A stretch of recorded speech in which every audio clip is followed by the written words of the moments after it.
ఈ కొత్త అద్దం మీ చర్మ సమస్యలను కూడా చూపిస్తుందట. పూర్తి వివరాలకు చదవండి రేపటి సాక్షి దినపత్రిక. ప్రకాశం బ్యారేజ్ దిగువ ప్రాంతంలో వరద పరిస్థితి తీవ్రంగా ఉంది. కరకట్ట దిగువ ప్రాంతాల్లోని దాదాపు అన్ని ఇళ్లు నీట మునిగాయి. ఫస్ట్ ఫ్లోర్ మొత్తం నీరు చేరింది. కరకట్ట పూర్తిగా బలహీన పడిపోయిందని స్థానికులు ఆందోళన చెందుతున్నారు. ఇప్పటికే మంతిన ప్రకృతి ఆశ్రమం దగ్గర కరకట్ట గేటు కొట్టుకుపోవడంతో వరద ఉధృతి పెరిగింది. దీంతో అందులో ఉన్న వారిని తాళ్ల సాయంతో బయటకు తీసుకొచ్చారు. కరకట్ట ప్రాంతంలో వరద పరిస్థితికి సంబంధించి మరింత సమాచారం మా ప్రతినిధి అశోక్ అందిస్తారు.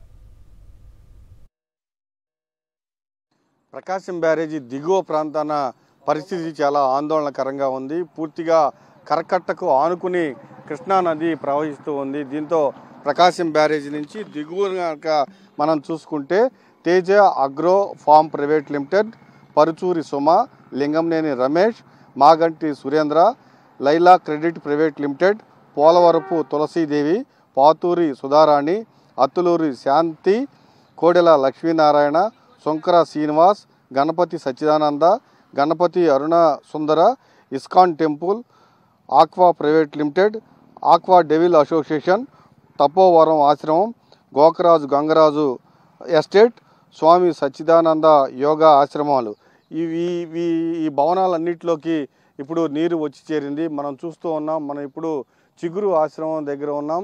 చిగురు ఆశ్రమం కరకట్ట నుంచి 50 మీటర్ల దూరంలో ఉంది. కరకట్ట నుంచి 50 మీటర్ల దూరంలో ఉంటే ఫస్ట్ ఫ్లోర్ అంటే గ్రౌండ్ ఫ్లోర్ మునిగిపోయిన పరిస్థితి మనకి చాలా స్పష్టంగా ఉంది. గేటు కూడా మునిగిపోయిన పరిస్థితి. కరకట్టకు ఆనుగుని కృష్ణానది దాదాపు 15 అడుగుల మేర ప్రవహిస్తూ ఉంది. ఒకసారి కనుక మనం చంద్రబాబు హౌస్ను కనుక మనం దీన్ని బట్టి బేజారు వేసుకుంటే కరకట్టకు చంద్రబాబు ఇల్లు దాదాపు 200 మీటర్ల లోపలికి ఉంటుంది. అంటే అక్కడ పరిస్థితి ఎలా ఉందో మనకి చాలా స్పష్టంగా అర్థమవుతుంది. అయితే చంద్రబాబు ఇల్లు విజువల్స్, ఫోటోలు కానీ విజువల్స్ కానీ ఎవరూ తీయకుండా అక్కడ పోలీసులను గస్తీ ఏర్పాటు చేశారు. కరకట్ట పూర్తిగా బలహీనంగా ఉందని చెప్తున్నారు. దీంతో పాటుగా మంతిన సత్యనారాయణ ఆశ్రమం వద్ద పూర్తిగా అక్కడ ఒక లీకేజీ కనిపిస్తూ ఉంది.